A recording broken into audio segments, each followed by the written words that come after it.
বন্ধুরা আমার, আজকে যেই যেই জায়গা দাঁড়িয়ে আমরা ধানের শীষের পক্ষে প্রচার চালাচ্ছি, এই এলাকার মানুষ কত সৌভাগ্যবান যে তারা ভোট দিয়ে তাদের যে ক্যান্ডিডেটকে নির্বাচিত করবেন তিনি হলেন বাংলাদেশের প্রধানমন্ত্রী হবেন। নিঃসন্দেহে আপনারা ভাগ্যবান, আপনাদের মূল্যবান ভোটে বাংলাদেশের প্রধানমন্ত্রী নির্বাচিত হবে। আর এই এলাকার যত সমস্যা আছে, রাস্তাঘাট, ড্রেন, বস্তি, সমস্ত সমস্যাকে তিনি সমাধান করবেন পর্যায়ক্রমে, সেই প্রতিশ্রুতিও তিনি দিয়েছেন। আমরা আশা করি আগামী 12ই ফেব্রুয়ারি ধানের শীষে ভোট দিয়ে জনতা জনাব তারেক রহমানকে নির্বাচিত করে বাংলাদেশের উন্নয়ন করার সুযোগ দিবেন এবং বাংলাদেশের 20 কোটি মানুষের সেবা করবার সুযোগ দিবেন। তিনি নির্বাচিত হয়ে বাংলাদেশের মানুষের ভাগ্য উন্নয়নের জন্য যে কাজ করবেন সেটা যদি আমরা লক্ষ্য করি, তার বাবা একজন সফল রাষ্ট্রপতি ছিলেন, তিনি বাংলাদেশের সবচেয়ে জনপ্রিয় নেতা এবং প্রেসিডেন্ট ছিলেন। তার আবির্ভাব যদি আমরা লক্ষ্য করি, বাংলাদেশে যখন মুক্তিযুদ্ধে ঝাঁপিয়ে পড়ার জন্য 70.5 কোটি মানুষ উদ্বিগ্ন হয়েছিল, তৎকালীন নেতা শেখ মুজিবুর রহমান তিনি নিজে আত্মসমর্পণ করে পাকিস্তান চলে গিয়েছিলেন। জাতি যখন দিশেহারা, সেই দিশেহারা জাতিকে দিক নির্দেশনা দেওয়ার জন্য শহীদ রাষ্ট্রপতি জিয়াউর রহমান তার পরিবার পরিজনের কথা বিবেচনা না করে তিনি সেদিন স্বাধীনতা যুদ্ধের ঘোষণা দিয়েছিলেন।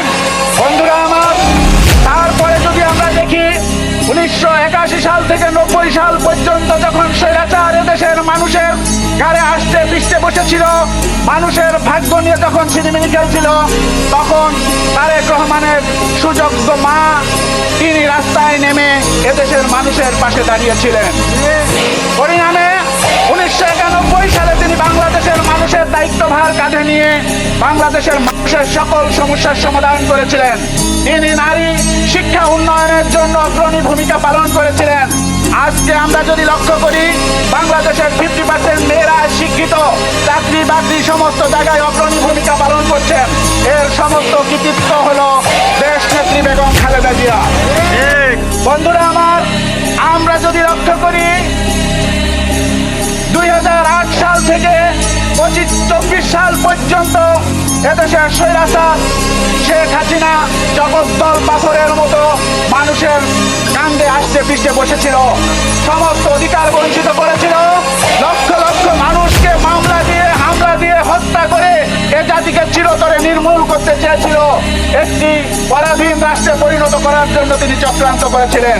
সেই চক্রান্তের বিরুদ্ধে দেশ নায়ক তারেক রহমান সুদূর প্রবাসে বসে বাংলাদেশের সমস্ত মানুষকে সংগঠিত করে 2024 সালের 5ই আগস্ট শেখ হাসিনাকে দেশ থেকে পালিয়ে যেতে বাধ্য করেছেন। বন্ধুরা আমার, তিনি বারবার পরীক্ষা দিয়েছেন। তিনি যখন এয়ারপোর্টে এসে নেমেছেন, বাংলাদেশের মানুষ সেটা প্রমাণ করেছে তারেক রহমান তার যে ভূমিকা রেখেছিল, সেই ভূমিকা রাখার জন্য বাংলাদেশের মানুষ তাকে সেইভাবে সম্বর্ধনা দিয়েছে।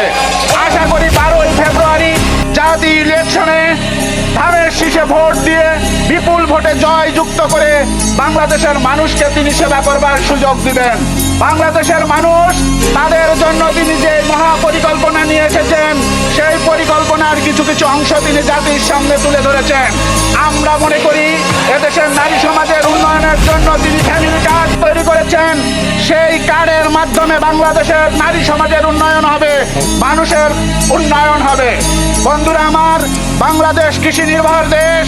এই বাংলাদেশের কৃষি নির্ভরতার উপর ভিত্তি করে তিনি যে পরিকল্পনা করেছেন, তিনি কৃষি কার্ড প্রণয়নের ঘোষণা দিয়েছেন। এই কৃষি কার্ডের মাধ্যমে বাংলাদেশের প্রকৃত উন্নয়ন সম্ভব হবে।